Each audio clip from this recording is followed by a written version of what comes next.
You are tuning in to the Atlanta Realtors Rundown, the official podcast for the Atlanta Realtors.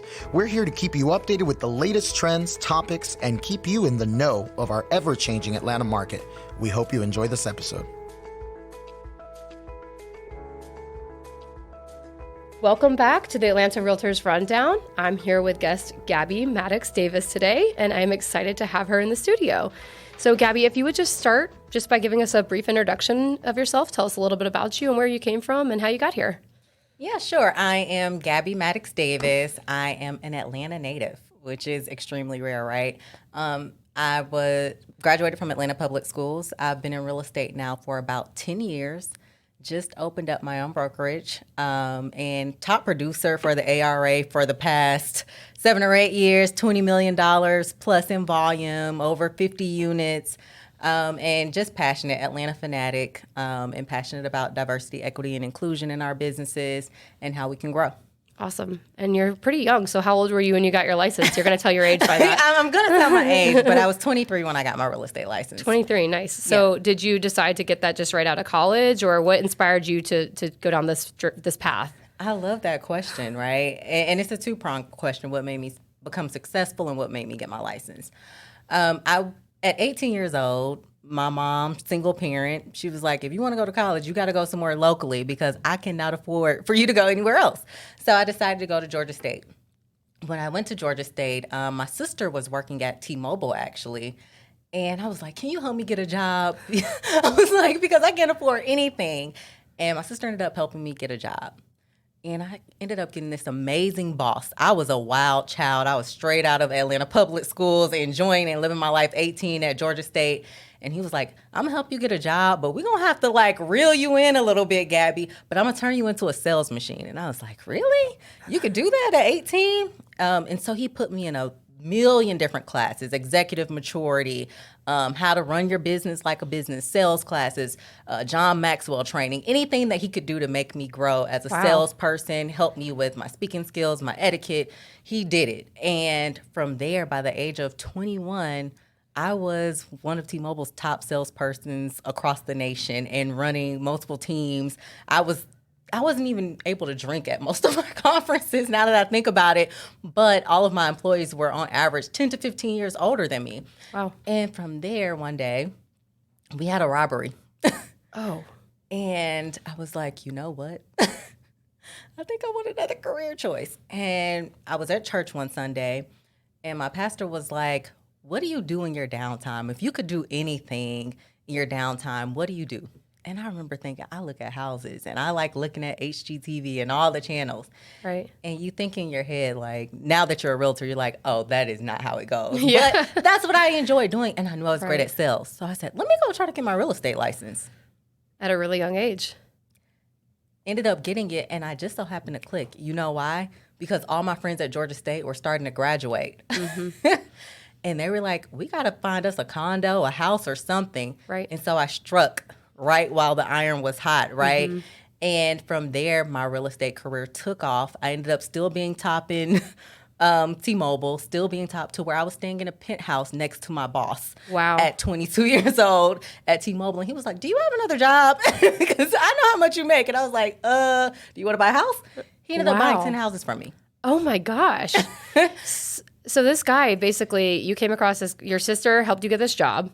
You came across this guy, and he decided, he probably saw something in you and was like, I'm going to pour into developing you as a leader within our company. Yep. Where I'm sure you were responding to the things that he was putting in front of you, and he probably was like, okay, she's responding to this, let's open another door. Let's open another door. Let's open another door. And it sounds like people were responding to you as well as a leader in that space. Absolutely. And so to me, sounds like you were in college, but you were really simultaneously learning something else through him and through that experience. And he probably plays a very large part in the development of who you are as a sales, to this day, relational leader, etc. Yeah. And so I continued until I couldn't do it anymore. I'm a give it your all kind of girl. And I told my boss, I said, listen, I love you, but I cannot work 2 jobs at one time. And I didn't want my real estate business to go down. And from that point, I always dreamed of how I would walk out of my job. You know, you always think I'm going to be like, bye, y'all. I don't like any of y'all. Throw your papers up in the air. I was in the bathroom crying I don't want to quit, but I gotta quit. And I was, this is such an ideal job. You're 22, making 6 figures, and you're like, I don't want to quit. Ended up quitting, and from there, my real estate business quadrupled. Because you were able to give it your full attention. I was able to give it my full attention. Yeah. Interesting. And so you've maintained a nice relationship with him if you've been able to sell him 10 houses. Absolutely. And it sounds like he also was probably a really good leader. And I would imagine maybe if he's not still with them, he's doing well in whatever space he's in. Absolutely. So you come out of college, you get your real estate license, you go to your boss who you love, I think. Yes. Sounds like you have a nice relationship. And you say, yes, you're right. I do have another job and it's more fruitful and it's more fitting and I'm going to go with it. And you head out the door. Is there any fear? Is there any apprehension? Tell me how that felt. My grandma is my best friend. She's a baby boomer. I'm 32 now. And she's like, at the time, I'm in my early 20s. She's like, you're making 6 figures. You have a 401k. You're a manager. And you're about to walk away from your job to be a real estate agent that's an independent contractor with none of those benefits? And I was like, well. Yes, ma'am. And I think that's a mindset, like you said. I was like, yeah, grandma. And so in the back of my head, I knew I could not fail because the last thing you want to do is go knocking on your grandma's door like, Grandma, I need some money because even though you told me not to quit my job, I quit my job and I can't sustain this real estate market. And so I gave it my all. And I always tell people, until I got to college, I didn't realize there was something wrong with growing up in a single-parent home. My mom was a single parent, but she had this grit about her. Like, I just saw my mom work her butt off. And it's not until we talked about it, becoming a mom, that I realized, like, my mom just worked her. I never heard her complain. Mm-hmm.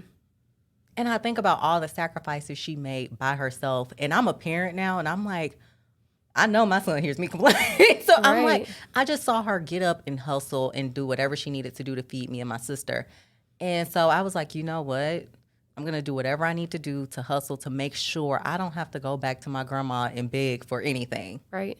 Yeah. And just to honor those people who came before you, that's huge. And it's probably part of the motivation behind who you are, how you do it, why you do it. Absolutely. And it doesn't hurt to have that extra layer now with another generation that you've created coming behind you to kind of, I think when I had kids, it just put an additional pep in my step. It does.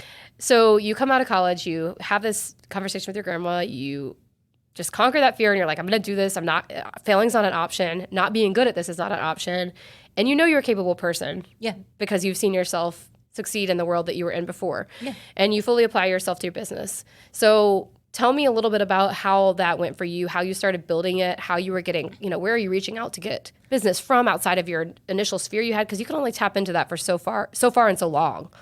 Tell me a little bit about how you built. So let's talk about my background. Okay. My granddad was actually the president of the NAACP for 20 years in Atlanta. Wow.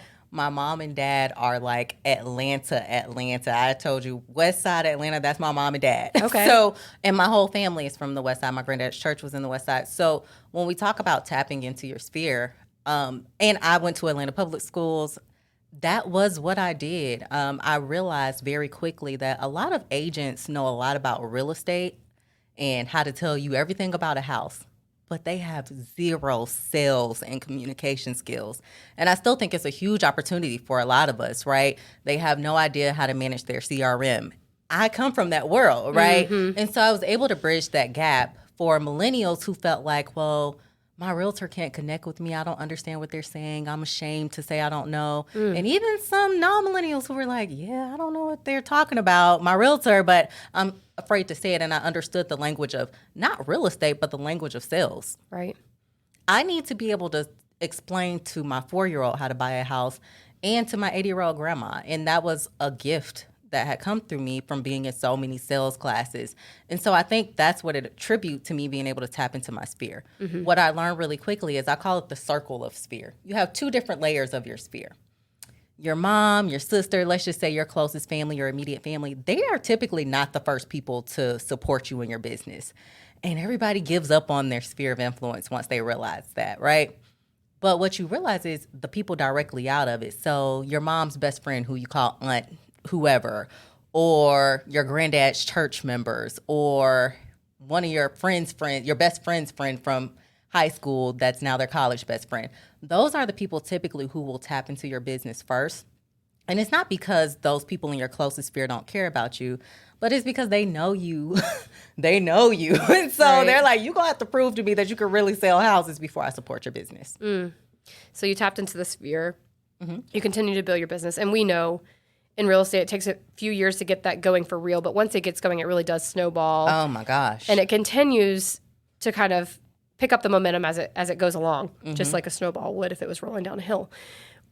You obviously had the sales skills, you had the relational skills, the communication skills, the leadership skills, all the skills. What does that translate to in your business? Like, at what point do you grow so much that you're like, I can't handle this, I need support, I have bigger dreams now, I have new goals? I mean, how does that translate your growth over those years and your success over those years? And even taking that first initial step of growth in this business by leaving T-Mobile, you know, what comes next? Like, walk us through kind of like your timeline of like your pivotal points or your growth points or your growing pains. My pivotal point was having my son and getting married. I realized that my best year in real estate was my absolute worst year in my personal life. Like, I wasn't able to spend as much time as I wanted to, right? And so what I said was, you know what, God, I don't know what you have for me, but like, I know I cannot maintain what I'm doing and my family at the same time. And in this year, earlier this year, my grandfather passed away. And his church was right off of Bankhead in the middle of Atlanta. And I had this opportunity come to me to open up a brokerage where we wanted to focus, you know, primarily on bringing more diversity, equity, and inclusion into the market. And I was like, oh, God, am I ready to step out on faith? And because I knew I had to step out of production for about 6 or 7 months to get this thing on the ground and running. And literally in 3 months, it grew to 120 people. Wow. 120 agents, you know, and I was like, oh my gosh, like this is happening, you know, and being able to lead people, being able to teach people scripts, being able to teach that sales skill set that I said, I think a lot of agents are missing. Like, nobody should ever feel like you're selling to them. They should feel like you're providing a solution to their problem, right? And we get in there and we just go straight selling. We're trying to be the home inspector. We're trying to be everything. And no, we need to be providing the solution and whatever the best solution is for the client. Right. So you were doing well, everything was going well, but you had 1 year that was just overwhelming. Yeah. Like, the business boomed, but your personal life suffered. GCI was amazing. I was like, whoa. Yeah. like I dreamed of making this much money. But then when you looked back at the end of the year, you thought, like, where was my personal time? Where was the sentimental moments? Where was anything? I mean, did you have your son at that point? Yeah. And I was just like, you know what, Gabby, something has to change. Something has to change. You can't be everything to everybody. I remember last year was my first year saying no to something that I signed up for. I was HOA president. I said, you know what? I can't do that. Right? Sorry. And I had to learn to give more no's. Right. You know, I have a friend, Krista Clark, she recently said something that really resonated with me, and it was such a simple thing. Use your no to protect your yes. Absolutely. And so I thought that's something that I think, you know, hopefully people are listening to this and hear that and they say, like, we got to start using a no to protect the yes. But you started doing that. Yeah. And so my grandfather passed away, and he kept asking me at the beginning, and it was this big, huge thing because he was president of the NAACP. And so it was like, he wanted me to open up a brokerage. And I was like, but I'm like too young to open up a brokerage. Like, I don't feel like that's something people do. And I don't feel like I know enough people. You know, everybody's like, oh, I've had my real estate license for 30 years. And I'm like, well, I'm just 30. So, like, you know, I'm like, I'm not ready. But I knew it was a dream to bring a brokerage right to the west side of Atlanta. And to just be able to see so many people feel included and inclusive. And to be able to run a brokerage and not be so boggled down and spend time with my baby and my husband and get pregnant again. I've had time to just enjoy and breathe. Right. So your success then translated from almost like a corporate success into an independent success and now into a really like a business owner times 120 plus, it sounds like, but into a space where you could do a little bit of both, and still have a sense of, your foot in the door in the market. You're still involved in real estate, which you're passionate about and good at, but now you have an opportunity to lead people and create absolutely a little bit more boundaries, maybe? Yes, absolutely. Okay. Because now I have with my business, I was a single agent, an individual agent. And although some people are like, well, why don't you start a team? I had admins, showing assistants in place, but I liked being an individual agent. Right. And the good thing about being an owner of a brokerage, we have team leaders, we have accountants, we have all of those things underneath us to where I can peek my head in and make sure that the things that need to get done in the office are getting done, but I don't have to fully emerge into every single role. Right.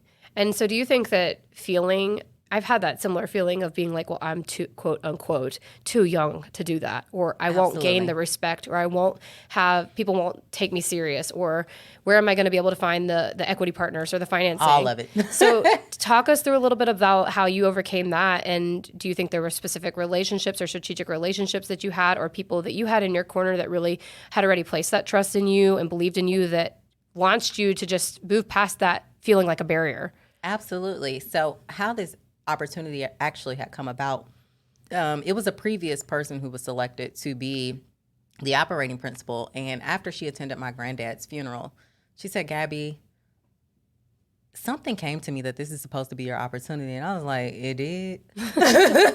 And I was a little nervous, and I said, well, give me 2 weeks to think about it. And she had surrounded me already with a team that I couldn't have imagined. She said, you have the energy for it. And you're a quick early adapter to technology. You understand what's going on in the marketplace. We are like still trying to figure everything out. We're slow to move. And I can't tell you that those thoughts don't come to me to this day. Like I've had agents come to me and be like, well, I'm licensed for 25 years. And my first instinct is to say, well, how many houses did you sell last year? Because, if you want to go there, that's where I really want to say, but I don't go there. Right. But I say all that to say it does come. I felt inadequate multiple times. I felt like, what if people think I got this just because I'm Black? Or what if people think I got this, because I'm a woman? Or what if people don't think I'm old enough? Or what if I have all of that? Or even with me becoming pregnant, I'm like, people are like, when are you taking maternity leave? I'm like, why does it matter? I ain't even brought it up to y'all yet. Yeah. Like every single thing you could possibly think of comes to me at the back of my head of inadequacy. But that comes from a mother with grit and affirmations. And every morning when those thoughts come, I tell myself, girl, you are completely adequate. Right. You don't come from a background of real estate. Your mom was a single parent. Like, you don't come from a background where people knew about houses, and you've built this empire. Girl, you can do it. You can do anything. Perfectly capable. You are perfectly capable. Yes. Yeah, you are. And I think that's a really good point for the people who might be listening to this that might have some type of barrier in front of them that they are really only just allowing to be there. It doesn't have to be there, right? So it doesn't. What you're sharing with me are things that I think, like you said, I mean, you're not the only person who ever thinks through some of these things, and it could be different situations for different people and different obstacles that come up in their mind. But to be able to control the narrative in your head and to be able to have a psychological control over yourself to say, no, we're not doing this. We are capable and we're strong, and we have the example that came before us, and there's really not an option, and we're doing it, and we're good, and we're totally valid and ready to do this. To your point, the team you surround yourself with, right? My average investor is probably about 45 to 60 years old. And to be able to have somebody pour wisdom into me on my days where I'm like, I'm not adequate. And they're like, baby girl, you are far more qualified than you know. This is meant for you, And so just to have those type of people surrounding you and being I hate the whole, you are the top 5 people you hang around, but it is so true. Like my mindset has shifted so much. Right. And just to have people in your corner that will pour into you, in addition to yourself doing the mind work. Doing the mind work. You were mentioning you listen to podcasts. In the morning, I changed I used to love listening to V103 on the morning, listening to my music, and I had to change that. Right. Because does it serve you? It didn't serve me. Right. What's it doing for you? Nothing. It makes you smile one time, or you yell at the radio when you don't agree? Or the baby's in the back seat, like, can you put on Coco Melon? You know, but I'm like, listen, bro, we both gonna listen to Joel Osteen and a little bit of and my leg on the way. Right. You know, like Yeah. we're both gonna get poured into on the way to school this morning Right. for this 15 to 30 Right. minutes, or putting in an audiobook. You know, like what are we pouring into ourselves, especially our younger generation? You know, what are we really? We have so much on our plate, and we have so many different standards, beauty wise, health wise. I mean, even being a parent, people are like, when are you gonna have another child? I'm like, I'm just 30. Like, how soon am I expected to have another baby? You know, like we have so many expectations placed on us. So it felt good to be able to have something pour into me, constantly letting me know, like, you're adequate. Right. So your circle, what you're ingesting, like Yes. like the material you're ingesting, the people you're hearing from, and even what you're telling yourself. Absolutely. Is all a part of pushing you past that barrier and making you who you are. Absolutely. That's awesome. And I think, something that I've noticed about you and I admire about you is not only the grit that I see you have, because I think when I hear you talking about like your best year, I think to myself, it makes me laugh inside, because I think I know what she's, her psyche is. I'm capable of doing it. I can do it.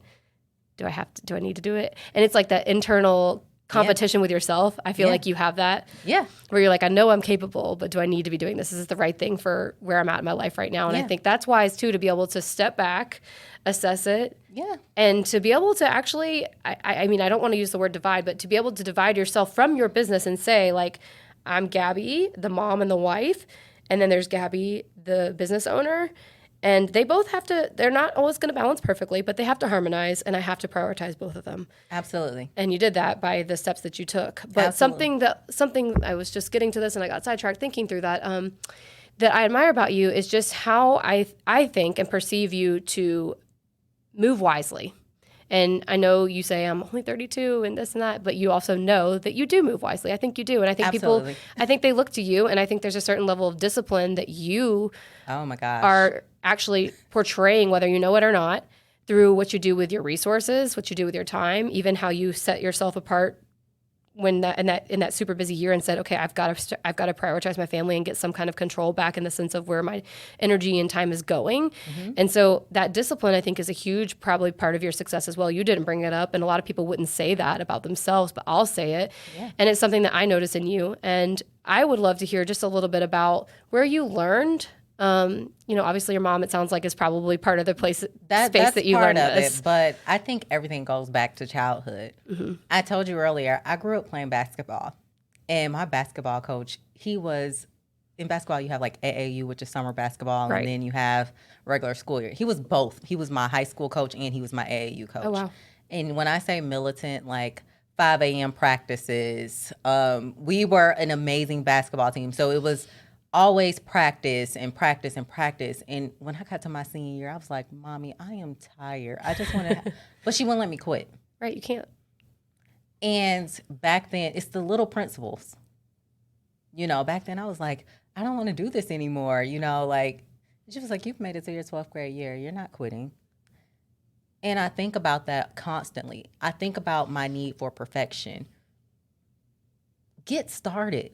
I had this conversation with one of my friends yesterday. I said, if I waited until my business had every single resource I needed, or if I waited, people always ask me like, Gabby, how do you do social media? I'm like, if you wait until everything is perfect to run your social media and to post, you will never do it. Right, that's a great point. Just do it. Yeah. Get started. Like you just got a full commercial, right? Yeah. Just do it. Just get started. Yeah. Like, who cares? And as you go along the way, you'll find the niches and you'll get that feedback. And if you care about your business, you'll take that feedback that you've received or that constructive criticism, and you'll make the adjustments that you need to make. Right. I got my first ever bad review. Still, to this day, it's my only bad review. I got it 3 days after having my baby. Why was I working when I was having a kid? I have no idea. But you know what it taught me? Boundaries. Right. Like, what I should have done was probably refer that client out. And I could have taken that feedback and been like, well, you knew I was 9 months pregnant when, I could have said all of those things. But I knew I was 9 months pregnant as well. And what should have been done was, hey, I'm going to refer you out to somebody who I know will take great care of you. But instead, I took on that client and gave them subpar service. Right. And we have to tell those type of stories, especially as women, so we can understand, like, hey, ladies, at some point in time, you're going to have to say no. Right. Right. Especially when you don't know what that's going to look like at that moment. No. Right. It's not something you can relive. So no. I went into the doctor's office. They were like, you're having an emergency C-section. I was like, oh, like, I told my admin be prepared in 2 weeks. Like, I got to have a baby today. so like, you don't know, right? And it's best for us to prepare for what we can prepare for and learn to delegate and also know, like, hey, you've won the title that you've been gunning for. Let's start figuring out how we can expand this business and grow. Right. Great point. So I also had an emergency C-section. So you know that life, right? I left at closing and I went to the doctor and they're like, oh, baby's coming in 40 minutes. Yeah, I know that. I know that story. So I love the get started, but I want to add to something to it that you're saying that you didn't put on your tagline, and that's get started and stay committed. Ooh. Because that's what you were doing. Absolutely. You're getting started, and you said that. You were like, I'm getting started, and then I'm just pouring in and refining as I go. But that's a commitment, right? Absolutely. So it's one thing to get started. But you have to That's stay a whole committed. other thing. Like, I could open 20 tabs in the internet, but am I going to stay on the page? Am I going to follow through with the task I was starting? You know what I just had a conversation with someone about? I said, everybody has these amazing ideas, and I hear them all day long. Nobody can tell me the steps that they have to take to implement it. Right. Or even just actually get it started. I'm the same. Gabby, I'm going to start posting on social media. Give me a smart plan. Like, what? How are you going to start posting? What are you? And like I said, it doesn't have to be perfect. No. But you got to know what you like. What are you going to commit to doing it? And commit it. Yeah. Tell me exactly by what timeline. When are you going to post on social media? What resources are you going to use? Right. What are you doing? Or who are you going to get to help you that's already done this? For me, I'm sleep trained. Unfortunately, I read Mom's on Call, and I'm sleep trained right along with my baby. And people are like, Gabby, you go to bed like at 9:30, 10 o'clock at night. You go to bed at 9:30. And I'm like, yeah, I do. Yeah, I have to. We're on a routine. I'm on a routine. Yeah. And that is part of my discipline. It is part of the discipline. And if I stay out past 9:30, everybody's going to feel it and be like, we don't want you staying out anymore. Just go home. Right. Well, they feel it, and then your crew at home feels it because you're in a rhythm. You get in a rhythm, and that's how it works. You probably have people ask you all the time, how do you do all this stuff? All the time. And I think you're giving everybody on this podcast these nuggets. I hope they're picking them up. I hope they're picking them up.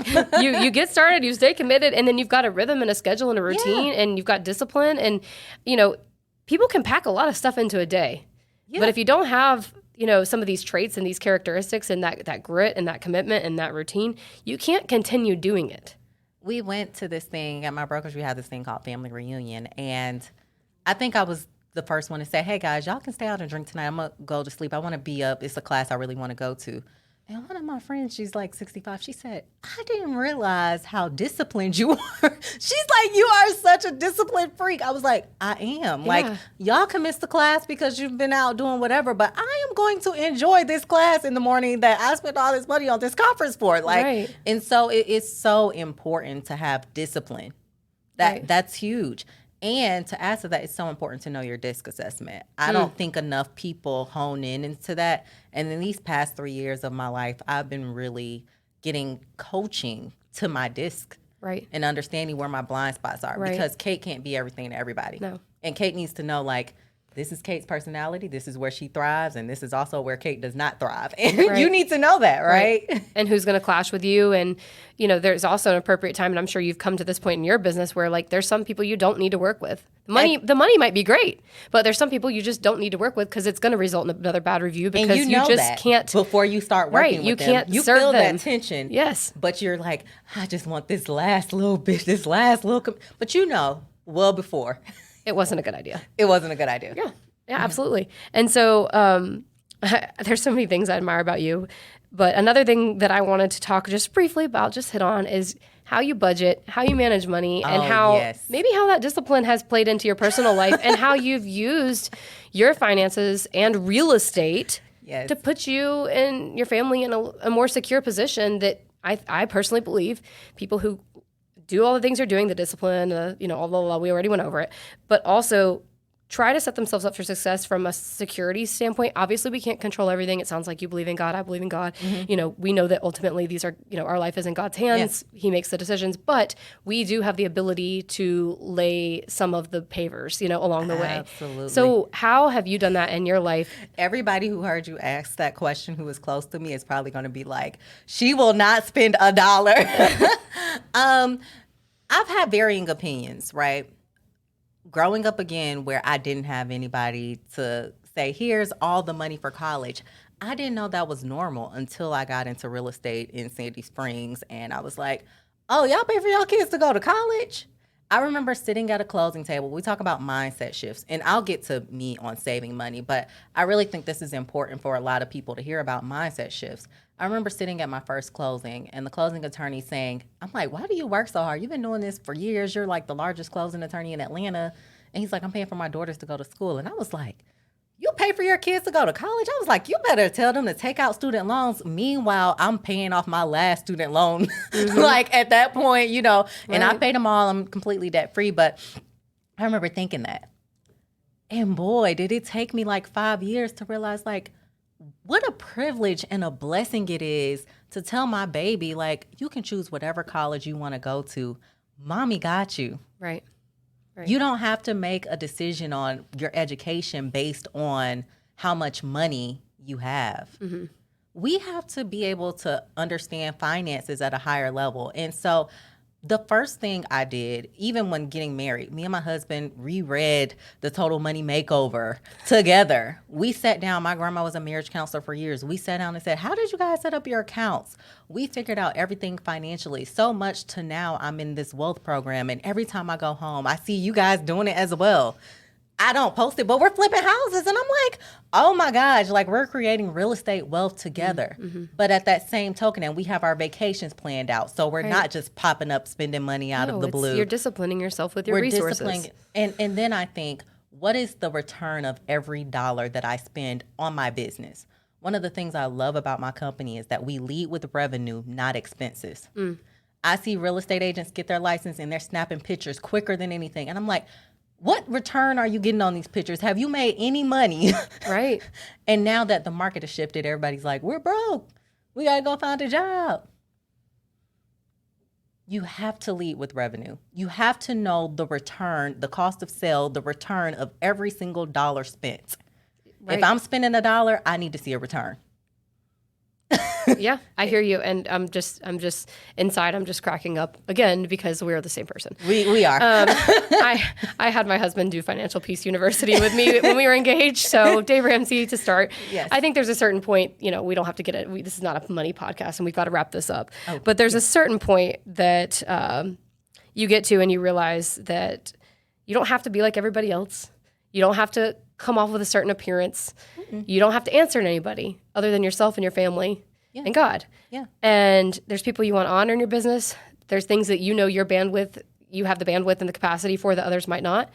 And the ways that you're honoring that and not honoring that.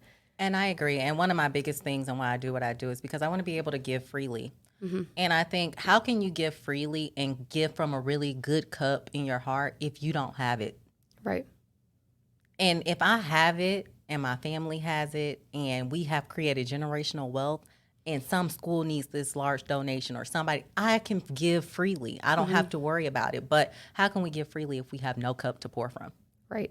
And how can you sustain yourself and your family and the people who do really need you if you're not disciplining yourself toward that? And I'm all for it. I see the girls say, well, you can have bags or you can have land. I feel like at the same point, you can have a nice bag and you can have land. You shouldn't have to choose. Right. But at some point in your life, you're going to have to choose, right? Until you make it to that level where you don't have to choose. Because in what order? Yes, exactly. That's probably the better question. Yeah, because in what order? Yeah. And ultimately, I know we've got to land the plane here, but ultimately, are those things that really matter?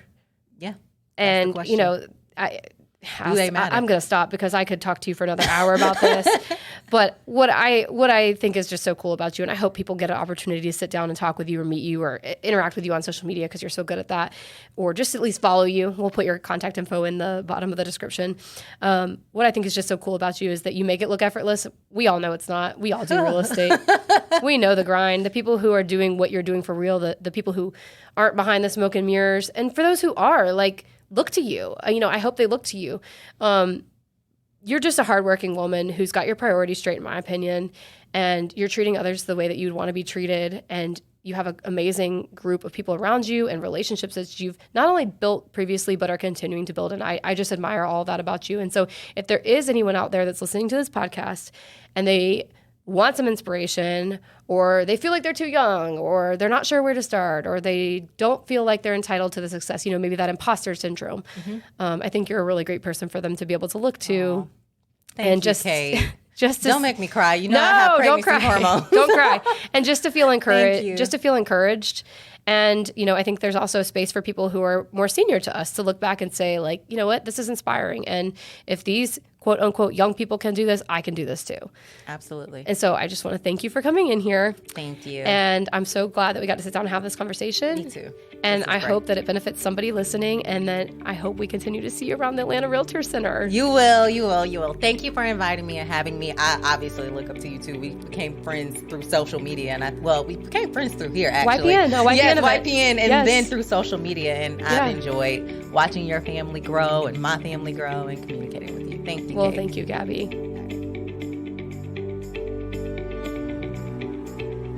Thank you for tuning in to the Atlanta Realtors Rundown. Please subscribe, and for more information on how to get engaged, check us out at atlantarealtors.com. We look forward to having you join us for the next episode.